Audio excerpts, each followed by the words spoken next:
जैसे आप देख रहे हैं ये है हमारा अक्टूबर का महीना और अक्टूबर से लेके जनवरी, फरवरी, मार्च तक का जो महीना होता है ना, वो बहुत ही मिठास भरा होता है। इसमें हर एक पौधा बिल्कुल खिल उठता है और उसी को देखते हुए आप देख रहे हैं कि हमने इतनी सारी बिल्कुल सॉइल जो है फिर से तैयार करके रखी है। नमस्कार दोस्तों, स्वागत है आपका हमारे इस यूट्यूब चैनल में। दोस्तों, जैसे कि आप देख रहे हैं इस वक्त हम बिल्कुल करेले के पौधे के सामने खड़े हैं और अब करेले भी देख रहे हैं कि किस तरह से लगे हुए हैं। लेकिन आज हम आपको फिर से कुछ बीजों के बारे में बताएंगे और जिन बीजों को आप लगाइए और उसका आनंद आगे आने वाले 3 महीनों में आप उठाइएगा। ऐसे हमने काफ़ी बीज आप लोगों को बताए हैं और लगातार हम बीजों को बताते चले आ रहे हैं, लेकिन इसके साथ ही आज हम आपके कुछ सवालों के जवाब भी शामिल करेंगे। कारण जैसे कि आपका एक सवाल आया था कि क्या मैं इस वक्त करेले लगा सकती हूँ, तो देखिए हमने आपसे यही कहा था, आपके पास अगर कुछ सीड्स है तो आप लगा लीजिए। आप देखिए कि उनका अंकुरण होता है क्या।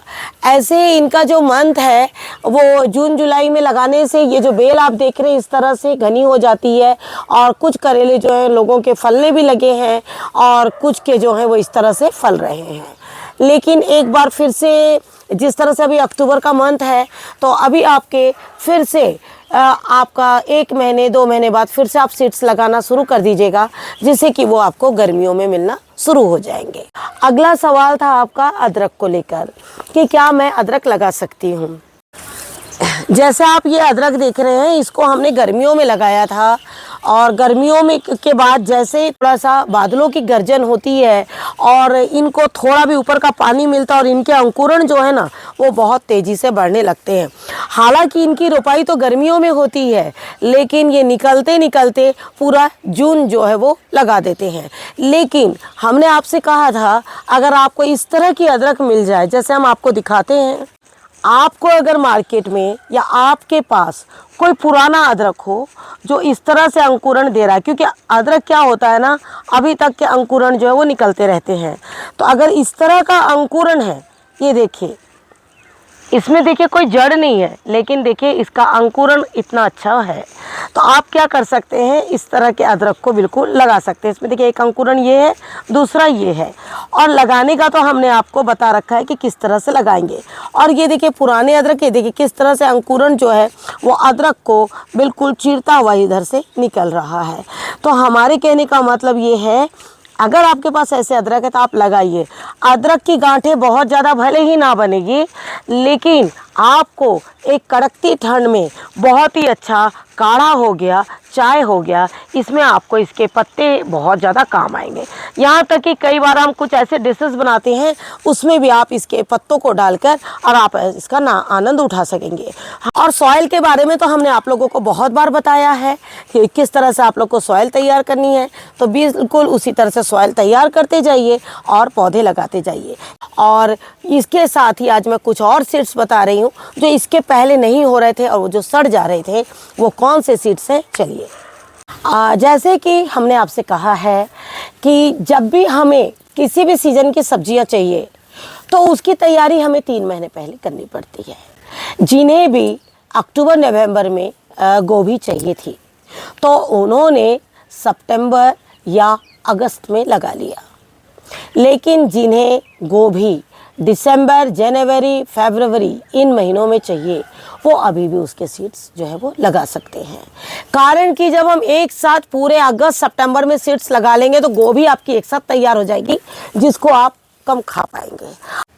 कई बार हम क्या होता है, जैसे कि हमें बारिश आती है ना, बारिश ख़त्म होने वाली होती ना, तो हमको हमारे दिमाग में क्या रौंदता है, अरे बस गोभी लगाएं, ठंड आ गई। नहीं, ठंड को अभी बहुत टाइम है।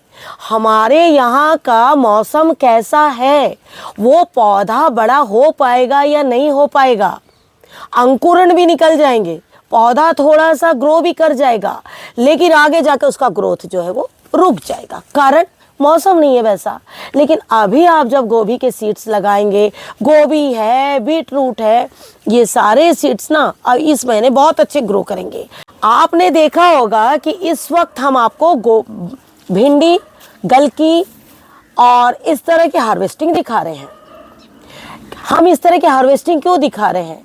हम भी चाहते तो गोभी लगा लेते, इन दिनों गोभी बंद गोभी हो जाती, लेकिन वो नहीं होगी हमारे से, क्योंकि हम इतना केमिकल यूज़ नहीं कर सकते। हम जो घर में जो खाद बनाते हैं वही डालते हैं।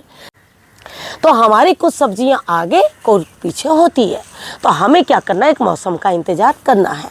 अभी भी हम भिंडी ले रहे हैं, अभी भी हम गलकी ले रहे हैं। जब तक हमारी गोभी बंद गोभियाँ तैयार नहीं होती तब तक हम उन पुराने पौधों की सेवा करेंगे ताकि हमें सब्जियां मिले, क्योंकि हमें टेरेस की सब्जी लेने की आदत हो गई है। तो हमें क्या है कि हम वहाँ से सब्जियां लेते रहेंगे और नई सब्जियों को हम लगाते रहेंगे। इसके साथ में एक चीज़ बहुत अच्छी बताना चाहेंगे, अक्टूबर नवंबर का महीना आपको सीड्स लगाने के लिए 2 महीने ही हैं। दिसंबर में कभी भी बीज नहीं लगते हैं, और अगर आपने दिसंबर में बीज लगाया भी, अगर आपके तब ठंड नहीं होगी तो बीज बहुत अच्छा अंकुरण करेगा, और नहीं तो वो बीज कई बार खराब हो जाते हैं। लेकिन हम इतने दावे के साथ भी नहीं बोल सकते, हमें ही नहीं पता है कि आप कहाँ रहते हैं और आपके यहाँ का मौसम कैसा है। लेकिन फिर भी दिसंबर में ज़्यादातर सीड्स का ग्रो बहुत कम होता है। हमने आपको कई बार मिट्टी बता रखी है और हमने आपसे कहा है कि मिट्टी किस तरह से बनाना है, और आगे आपको जो भी सुविधा लगती है आप उस तरह से मिट्टी बना सकते हैं। लेकिन हम आपको एक चीज़ बता रहे हैं कि हम ये जो मटर लगा रहे हैं, ये मटर हम अपने लिए नहीं लगा रहे, ये सिर्फ आपको दिखाने के लिए लगा रहे हैं। कारण हमारे यहाँ मटर बिल्कुल नहीं बचती है, चूहे इनकी डालों का भी इस्तेमाल कर लेते हैं, और इतना ज़्यादा कवर करना कई बार मुश्किल हो जाता है। तो हमें जो है मटर बहुत मुश्किल से मिल पाती है। लेकिन अगर आप बचा सकते हैं चूहों से, और अगर आप बहुत सुविधा है लगाने की, आप मटर बिल्कुल लगाइए। बीन्स के लिए बिल्कुल परफेक्ट मंथ आ चुका है, आप बीन्स लगाइए। इसके पहले हमने जो बीन्स लगाई है बहुत कम लोगों के बीन्स हुए। अगर हमने 20 पौधे लगाए ना, उसमें से मात्र 2 या 3 ही जागे, क्योंकि बहुत तेज़ बारिश में जो बीन्स है ना, कई बार हमें शॉप में मिल जाते हैं, वो दे देते हैं, लेकिन जो समझदार शॉप वाले होते देते भी नहीं है। उनका कहना है दुकानदारों का कि नहीं, आपके बीज जो है अभी बहुत अच्छे से अंकुरण नहीं होंगे, फिर आप हमें बोलेंगे, वो नहीं देते हैं।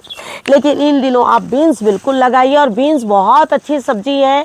और पिछले वीडियोस आप हमारे देख सकते हैं कि एक एक पौधा कितने कितने बीन्स देता है, बिल्कुल झुक्कों की तरह उसमें लगी रहती हैं। आप बीन्स लगाइए। बीन्स जो है वो चूहे बिल्कुल नहीं खाते हैं। बीन्स के पौधे मैंने लास्ट ईयर भी बीन्स लगाया था, और बीन्स हमेशा ही लगाते हैं हम, और बीन्स को कोई नुकसान नहीं पहुंचता है, इसलिए हम ज़्यादातर बीन्स लगाते हैं। लौकी आप इन दिनों बिल्कुल देसी लौकी लगाइए, अक्टूबर के महीने में लगा दीजिए, और वो आपके बीज निकल जाएंगे अक्टूबर में ही। अब वो नवंबर में बिल्कुल ग्रोथ कर जाएगा, दिसंबर 10-15 तारीख तक भी वो ग्रो करेगा, उसके बाद थोड़ा सा डाउन जाएगा, और जैसे ही मौसम में थोड़ी सी फिर से उष्णता आएगी और ये लौकी आपकी फलनी चालू हो जाएगी। तो हमें कोई भी फल लेने के लिए उसके 3 महीने पहले की तैयारी करनी पड़ती है, क्योंकि ये लौकी मैं आज लगाऊंगी तो ये लौकी मुझे आज खाने नहीं मिलेगी, ये लौकी मुझे आपसे 3 महीने बाद मिलेगी। हमने आपसे कहा लौकी के लिए थोड़ा बड़ा कंटेनर आप ज़रूर यूज़ करिए। बड़ा कंटेनर इसलिए बोल रहे हैं कि आप चाहें तो इसे, अगर आपके पास कोई कंटेनर खाली नहीं है तो वो तब तक इसमें रह जाएंगे। आप इसमें 2 से 3 बीज लगा सकते हैं। जब आप बड़े कंटेनर में इसे रखना चाहें तो तीनों को बिल्कुल सेंटर में या साइड में अपनी सुविधा के अनुसार तीनों को एक साथ ही उलट के लगा दें। इन्हें अलग करने की ज़रूरत नहीं है। जब आप इन्हें पलटें तो पूरा एक साथ पलटकर एक ही जगह इन्हें रख दें। ये अपने हिसाब से जड़ों का फैलाव जो है वो कर लेंगे। जब आप लौकी लगाएंगे तो लौकी का कंटेनर हमेशा बड़ा होना चाहिए, या 18 बाई 24 का हो या 24 बाई 24 का हो। बहुत छोटे कंटेनर में लगाएंगे तो लौकी जो है वो बहुत अच्छी नहीं होगी। ये है मेथी। मेथी हमारे यहाँ बहुत मुश्किल से होती है, लेकिन हम कोशिश करते रहते हैं, हम हार नहीं मानते हैं, बराबर उसमें लगाते रहते हैं। लेकिन अगर आपके यहाँ बहुत ज़्यादा गौरैया चिड़िया है और वो साग को नहीं रहने देती है, तो हम आपको बता रहे हैं कि आप किस तरह से उन्हें प्रोटेक्ट करें। हम ज़्यादातर फरवरी महीने का इंतज़ार करते हैं, क्योंकि फरवरी के महीनों में बहुत तेज़ धूप हो जाती है और गौरैया क्या होता है छत के ऊपर नहीं आती है, और तब हमारे यहाँ पालक होती है और हमें पालक लगाने के लिए बहुत ज़्यादा जिद्दोजहद करनी पड़ती है। पालक है, मेथी, चौलाई, लाल साग, उसको मैं इस तरह से नेट से ढक के रखती हूँ और इस तरह से इनका ठंड में आनंद उठाती हूँ। लेकिन बहुत सारा नेट भी इस्तेमाल नहीं कर सकते, आप कितना कवर करेंगे, तो कुछ अपने शौक़ के लिए लगा लेते हैं और ऐसे बीज लगाते हैं जिसको आप बार बार काट कर और पालक आप ले सकते हैं। बहुत अच्छी एक साग है, हमने आपको बहुत सारी सागों के बारे में बताया है, जैसे कर्मी साग, कोलाखेड़ा साग, ये सारी साग, अंबाड़ी साग, हमने ये सारी सागों के आपको बताया है।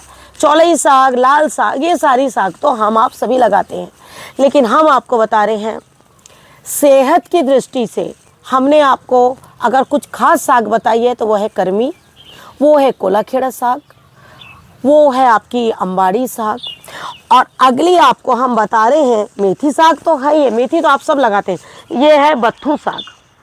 बथुआ आप जानते हैं सभी, बथुआ साग आप बिल्कुल लगा लीजिए। और भी पहले लगती है, जिन्होंने लगा लिया होगा अच्छी बात है, लेकिन जिन्होंने नहीं लगाया है अभी उसके बीज मिल रहे हैं, जितनी जल्दी हो सके आप ले लीजिए और उसे इस महीने में लगा लीजिए। तेज़ ठंड में आपकी सरसों और बथू साग, जब दो साग मिलेगी तो आपकी ठंड का मज़ा जो है वो दुगना हो जाएगा। और आप जानते हैं कि जो मेथी है, बथू है, ये बड़े कंटेनर में लगेगी, ये हम ऑलरेडी लगा चुके हैं। कुछ साग भी हम सारी लगा चुके हैं, अब आप इनको लगा सकते हैं और आपने देखा है कि किस तरह से लगाते हैं, उस तरीके से आप लगा दीजिए। जो भी बीज आप लगाना चाहते हैं, जितने भी बीज हमने आपको बताए हैं, वो बिल्कुल आप इस महीने लगा लीजिए। इस महीने लगाने का हमने आपको बता दिए हैं रीज़न्स क्या है। इस तरह से आप लगाइए। आप देख रहे हैं कि हमने ये देखिए, आप ये देखिए बीन्स है और ये मटर है और हमने इस तरह से लगा दी है। और लगाने के बाद हमने इस तरह से, हम ज़्यादातर इस तरह से गमले में रखते हैं, कोई भी गहरा जो पॉट है उसके अंदर हम इन्हें लगा के रखते हैं। कारण कि इन दिनों रात को जब शीत पड़ रही है, लेकिन दोपहर की धूप भी बहुत ज़्यादा है, तो धूप में क्या होता है, ये प्लास्टिक में अगर बहुत ज़्यादा छोटे छोटे ये जो आपके पॉलीथीन बैग्स हैं, इनमें अगर किसी कारणवश पानी ना गया हो तो वो नीचे से पानी हल्का ले लेते हैं और मिट्टी को जो है वो गीला कर देते हैं। आशा करती हूँ आपको आज का ये वीडियो हमारा ज़रूर पसंद आएगा। वीडियो पसंद आए तो उसे लाइक और शेयर ज़रूर कीजिए और हमारे चैनल पे जाके उसे सब्सक्राइब ज़रूर कीजिए। बेल आइकन को दबाइए जिससे कि आप तक हमारे नए नोटिफिकेशन मिलते रहे। Thank you very much. नमस्कार। जय हिंद, जय भारत।